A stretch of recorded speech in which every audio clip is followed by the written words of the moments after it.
So I have a really stupid idea I've been wanting to do for a long time now.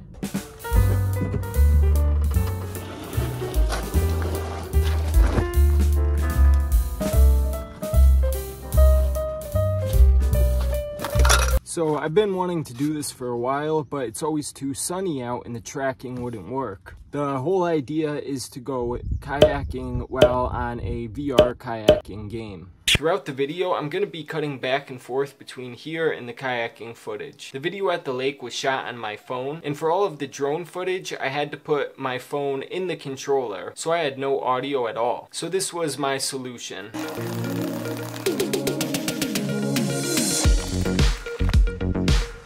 Right there is my Quest 2 and its waterproof case.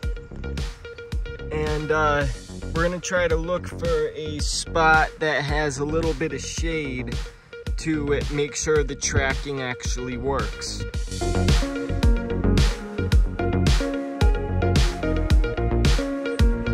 3, 2, 1.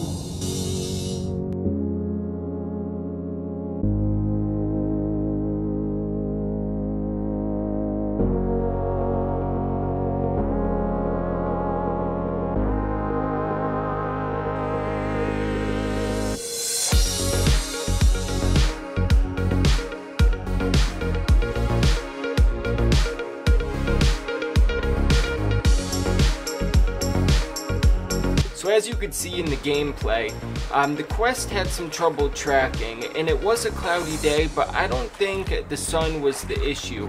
I think the biggest issue was the computer vision not recognizing the water. Just as a side note, this is only like 30 seconds worth of footage, but I was there playing this for about an hour. Now I know from your position, sitting at home watching this on a flat screen, it might look stupidly basic, but this was the most immersive VR experience I've ever had. My mind was so blown on how immersive this was, I was in shock at the time. And I'm not gonna say it was because I felt like I was really kayaking, because I was really kayaking, so that wouldn't really make sense.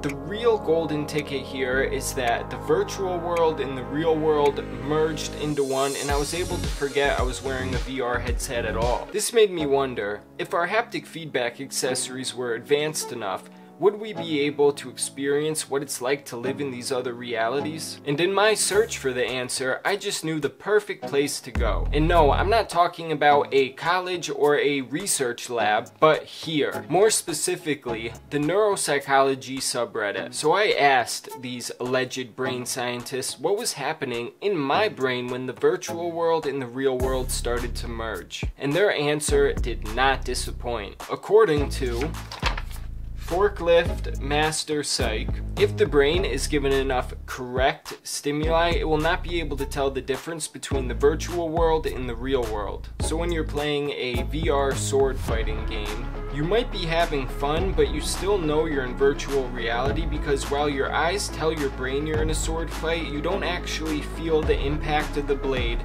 the heat from the sun, or the smell of the arena. You begin any VR game by having the visuals and the audio from the VR headset. You might add something like a haptic feedback vest to increase your immersion, but you still know you're in VR. Then let's say you switch out your controller for a real sword. Will you be more immersed into the game? Sure, but you still know it's a VR game. However, once enough of your brain is tricked, there will be a tipping point where you won't be able to distinguish virtual from actual reality. There are some other aspects to it that I'm not personally going to try to describe, because my level of brain science knowledge is about that of a child's, but I will put the full comment in the description below so you can read it for yourself. So the question remains, if your haptic feedback systems were realistic enough, and enough of your stimuli were tricked, would you be able to forget you are in a virtual world and make your virtual world your real world? I believe the answer is yes. You can see the writing on the pavement. Young kids, they're growing up in